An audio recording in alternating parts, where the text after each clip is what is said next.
right, guys, welcome back to another video. Lots of interesting, cool things to talk about today. But before we do get into it, make sure to hit that subscribe button if it is your first time here and you like daily gaming news content. If you've been enjoying the channel and you aren't subscribed, consider hitting the subscribe button as well. It helps the channel grow. And check out my Spotify link is in the description. But let's start off here.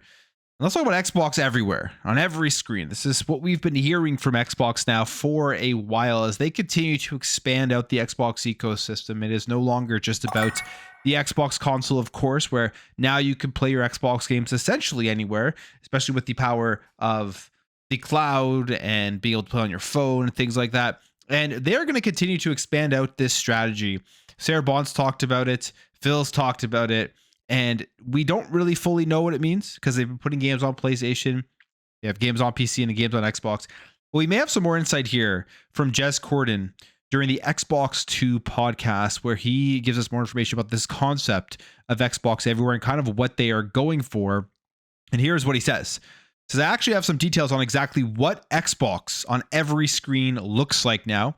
And I think what it is that every Xbox game will have a consistent social UI across all the games. So like if you're playing Sea of Thieves, for example, on the PlayStation, you will be able to bring up a mini Xbox guide or something like that, kind of like BattleNet, sort of.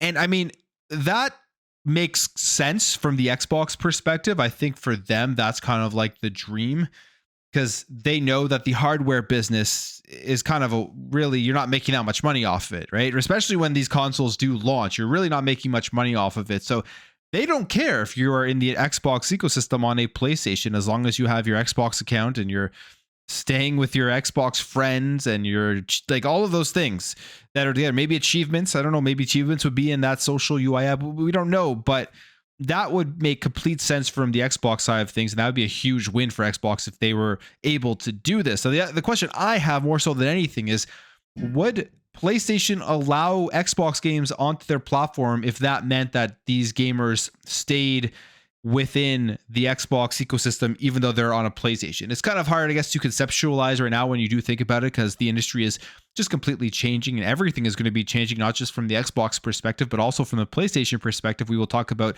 a bit more of that going forward in this video, but that to me is an interesting thing. You're going to have your games on your PC, you're going to have, which they already have the Xbox app, games on your PlayStation and on your Nintendo Switch, but if you are playing a first-party Xbox game, you're going to have the ability to actually just tap into your friends lists and your, I guess, Xbox Live account and all of the information that is within there, even though you're on a different device. We'll see how that works out. I don't know how many of the big companies like Nintendo and PlayStation would be that excited about that, because I'm sure they don't care about taking the Xbox games onto their platforms, because to them, they're like, okay, we'll pay Microsoft some money to get these games here. People on PlayStation are going to spend the money for the game in the PlayStation Network, so they're also going to make money off of it. And it keeps PlayStation gamers on PlayStation rather than going out to Xbox to play these games.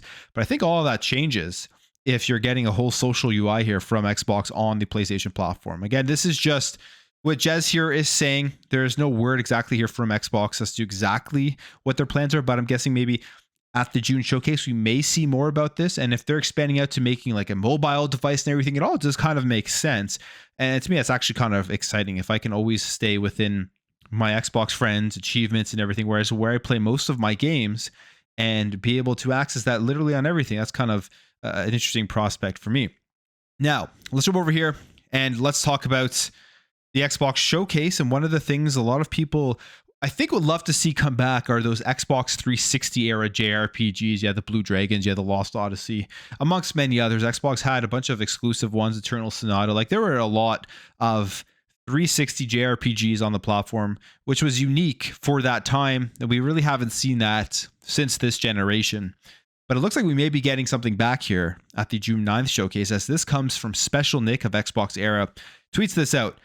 If what I've heard is true, fans of the Xbox 360 era JRPGs will have something to look forward to at the showcase. Obviously very vague, but basically saying here we're probably going to get something from those franchises announced for us at this showcase, whether that's a remake or another entry into the series, maybe a Blue Dragon 2 or something. I think a lot of people would love to see that happen especially after the passing of Akira Toriyama. Just kind of paying homage to and bringing back that game would be super cool to see. And you go down here into the comments, and people are just kind of guessing as to what it could be, and saying him to stop playing with people's emotions. It would be a massive announcement, but we'll see. I hope this is something that does come true. And there's so many. I still have all my 360 exclusive JRPGs. I still have the physical versions of them, so I can go back and play those on my 360, but I would love to see a brand new take on them with upgraded, obviously modern day game physics and mechanics and everything brought to it. All right, let's jump here and let's talk about Hellblade 2, because we saw a lot of shifting narratives here on Hellblade 2 since it's been released. It's kind of unfortunate. I've played a couple of hours of it now, and to me, it's kind of exactly what I expected. More Hellblade. If you weren't a fan of the first game, and I said this in my video yesterday, like I thought the first Hellblade was a phenomenal experience visually, with audio, and it was just something that it has its place. It's a phenomenal experience. The gameplay can be boring at times, and I was expecting better combat in Hellblade 2, which I do believe they've absolutely delivered on the combat here in Hellblade 2. I know some people are saying it isn't really much better, but I think far more brutal. It's a better combat overall from Hellblade. But the game itself is essentially the exact same in the way that it plays. You're walking from one place to the other, you're doing puzzles, you're getting into fights. But that's not really the main thing here for Hellblade. The main thing for Hellblade is that experience. Graphically, and then the audio, if you have a good pair of headphones, it is actually probably one of the best experiences in a video game I think I've played in a very, very long time. But if you're going into this looking for like just insane gameplay, you're going to be disappointed. But so the narrative there was, is this a good game or not? And I think so far from what I've played, it is pretty outstanding what Ninja Theory has been able to achieve technically with this game. The other narrative here was, how well is it selling? Because people were posting player numbers of the Steam charts, and they looked low, and people were basically trying to spin the narrative here that it just wasn't doing very well on Steam whatsoever. And even if that's the case, I'm guessing most people are playing it on Xbox, playing in Game Pass and stuff like that, so I don't know how much that actually does matter. But it looks like that may not actually be the case, as we do have an update here, as Hellblade 2 is currently number 4 top selling game on Steam. You can go here to the charts, and you can see here it is behind Counter-Strike 2, which is always a huge seller and a huge game on Steam, the Steam Deck, so technically that's not even a game, that's a piece of hardware, and then Ghost of Tsushima, the PC launch, the director's cut, which PlayStation just launched on PC on May 16th. It is behind that at number 4. So take that for what you will. We don't know the exact sales numbers, but it does sound like it is doing relatively good on Steam based off of this list here, and those player counts don't really signify exactly what is happening. I mean, it's a 5 to 8 hour game. People are going to be playing and dropping on and off. Those charts are going to just fluctuate because people will rush through it in a day. People will rush through it, go through it in a week, right? Like, is those player concurrent peak numbers and stuff doesn't, I think, tell the entire story. And from what we can tell here from these charts, it is still in the top seller list. Okay, let's talk Halo Infinite, because as you know, my opinion on Halo Infinite, I think the game is phenomenal now, and they continue to update it and bring cool things to the game itself. And another one here is a Call of Duty Zombies-like mode coming to Halo Infinite matchmaking. Now, I believe this was from Forge, and you were actually able to jump in there and play that previously. The Survive the Undead game mode. I've actually checked this out way back. But now 343 is actually bringing this into the main playlists, which is pretty cool. And it says here, Survive the Undead meshes the Halo firefight experience with the fan-favorite COD Zombies mode, resulting in fast-paced, intense, and sometimes spooky gameplay. As we learned in Reach, this objective is to survive, and you want to do that by any means necessary. Earn points to buy upgrades, grab perks, or chance it all on a mystery box. Maybe it'll help, maybe it'll set you back. The thrill is in the risk. And I mean, I don't know if you've seen this before, but it is a lot of fun, and it is super cool. Here's a quick video of it, and basically it's just waves of enemies coming through, and like it says, you get points, you upgrade your weapons, and you try to survive as long as possible. Basically, the Halo zombie mode. So you've been waiting for something new to try out. You kind of have fallen off Halo for a little bit, and you wanted a new game mode to jump into. This will be one to jump into, and it is a ton of fun. So go check it out if you do like the Call of Duty zombie modes. Now with the Halo spin, which for me, it's like, I enjoyed Call of Duty, but I think my favorite FPS shooter here is Halo in terms of the gameplay and the guns and everything. So now putting those two together, that's just awesome. Okay, let's talk PlayStation, because as I was saying earlier in the video, the industry is changing. console exclusivity is dead and dying. And one of the companies that people always seem to think hasn't been changing, which they have been a ton of change at PlayStation, is PlayStation, because I mean, they're putting their games on PC, they're expanding out into more places. And one of the places that we've heard Xbox talk about having to expand out to, because it is a huge potential for growth, one of the main reasons why they bought ABK, is mobile. And PlayStation is going to be doing essentially the same thing here. As it says, PlayStation is working on a new platform for free-to-play mobile games. And of course, when they say free-to-play, it means going to be literal microtransactions, because that's how these mobile games make a ton of money, is through the microtransactions. But it says, as spotted by TweetCam, the company has posted a new job listing for a mobile platform architect. And according to the listing, the role will come under the PlayStation Studios mobile department, will involve hiring an experienced software engineer to design PlayStation's platform for developing, publishing, and operating free-to-play mobile games. It also adds here that an individual in this role will spearhead the design and implementation of this platform, work in partnership with internal teams to connect mobile games to PlayStation services, and ensure that all mobile games meet PlayStation's quality standards. And the successful applicant will have more than 8 years of professional experience in the mobile games industry, will design system architecture and backend services for the mobile games platform. So there it is. I mean, we've seen this coming. I mean, PlayStation has had a mobile department, I believe, for a while now. They just really haven't done too much with it.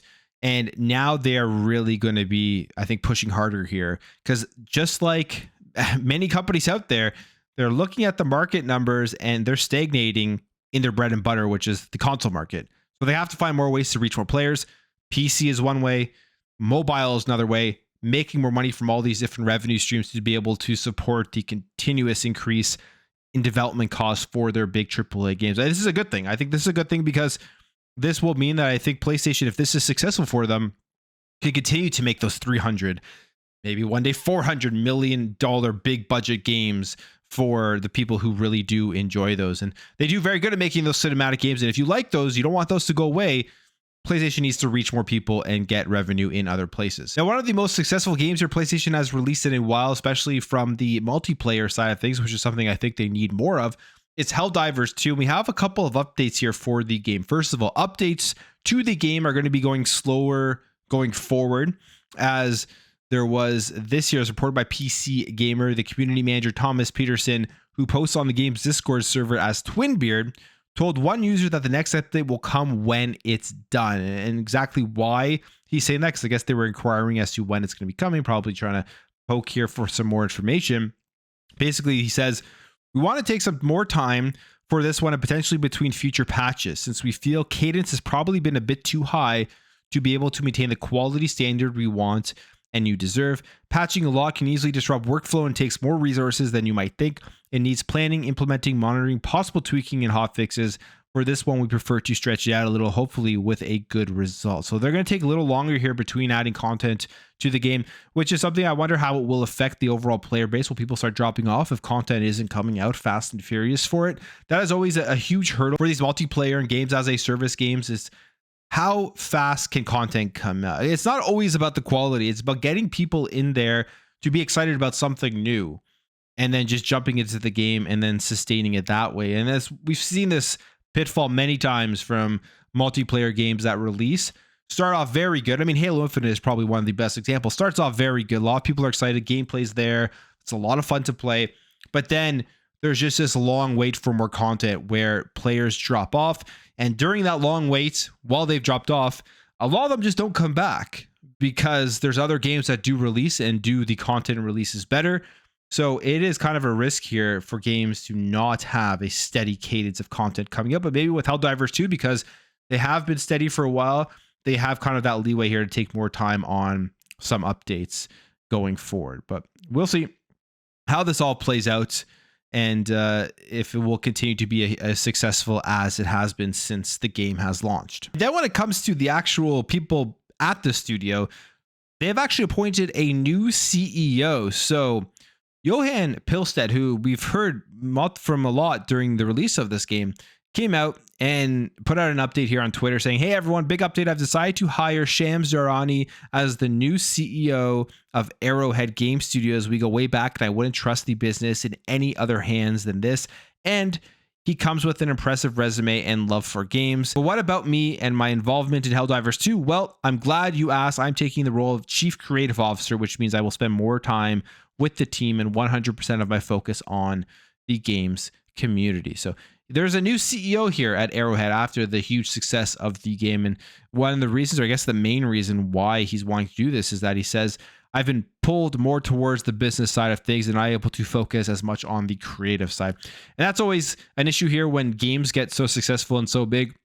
If you're the CEO, you're really focusing on the creative, but if it gets so big, there's so much business stuff that has to be taken care of. And now Johan Pilsel will be able to actually be more creative by being the chief creative officer and have somebody else deal with the business side. I think that's probably going to end up being better for this game in the long run. And then we also have information here about where they want to go, what kind of studio they want to be. Apparently they want to be the next From Software studio. And here is what Johan Pilsel says. He says, "We pride ourselves on being an independent studio. We have to see what the future holds, but there's nothing in the plans where we want to be acquired by somebody. I want to see how high we can fly, and bringing Shams on board, we have a good potential to realize the future of turning into the next From Software or Blizzard." So first of all, people were thinking whether PlayStation is going to acquire them, at least from what he is saying. They're not really wanting that. They want to stay independent. They want to just go out there, make deals probably, or go release more games on multiple platforms in the future. Who knows? But they want to stay independent. They don't want to be under a major corporation. And then it continues on here with the new CEO, Shams Zarani, saying, "We will see growth, but growth as a means to an ends, not as an ends itself. We don't have plans to go public. None of those shenanigans. Measured growth that allows us to make amazing games and be a good place to work. We don't run the business for monetary gain. The humbleness and the desire just to make great games is the only reason we exist." So I wonder what the future holds for Arrowhead. Will they always just be putting games on PlayStation, or will there be a time where they try to expand out as well and put games in more places? I think it would be great if this game did ever come over to more platforms, particularly Xbox. I wonder if they could ever get this working on the Nintendo Switch or the Nintendo Switch 2. That probably would help them out as well. And a lot of people would end up playing the game. Now let's talk about Valve, and let's talk about Deadlock, which is a third-person PvP shooter, 6v6. We have some leaked footage here of the game itself. You can go check it out, where basically you're seeing the shooters running around and the training for the game. It says here, in recent hours, clips started surfacing on social media platforms revealing snippets of gameplay. In the most popular clip, we can see around 1 minute of the player flying around a map on zip lines, shooting at innate objects and flicking through the game's character list. Most clips have been taken down by Valve, but at the time of publishing, the main video is still up there for all to see. And obviously, I'm not going to go up there and show the video because I don't want this video to get taken down, but you can go check it out. Just letting you know, there is leaked gameplay on Deadlock. It's all over X and it's online and everything. To me, it looks, I don't know, like I'm kind of skeptical from just watching that video. It doesn't look that great to me, but at the same time, I do trust Valve, and I think that they will end up putting out something really fun to play. So I'm going to withhold my true judgment until we get an official look and everything at the game and an announcement, and then eventually get our hands on it. But from the leaked gameplay, which is probably why these companies don't like leaked gameplay, because it doesn't represent the final product, it just doesn't look that great. And we'll continue to track this game and see how it does when it does release. EA Play is bringing more free game trials to Xbox Game Pass very soon. Two big ones here, F1 24, and then the brand new EA Sports College Football 25. It's pretty exciting that this game is coming back, finally, college football game. You do want to try before spending the money on it, because I think a lot of people are going to go buy the game just for the excitement of having a new college football game, and it may not be as good as they expect. It is EA. You still kind of have to be wary, especially with their football games. I'm not a big fan of Madden anymore, so it's good here that there will be a trial. F1 24 coming on May 28th, and EA Sports College Football 25 on July 16th.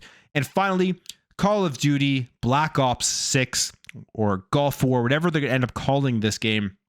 We're getting that marketing campaign and teasers now that are coming out. This one is actually very, very cool. They have put up a standalone website here called thetruthlies.com.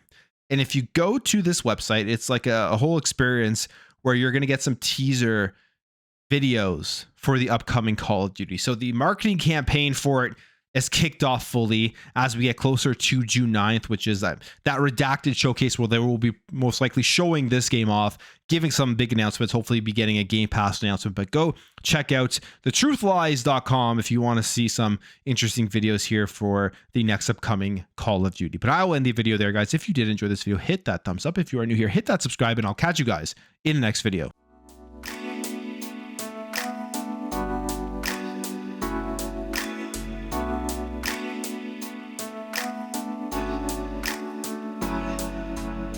We'll be right back.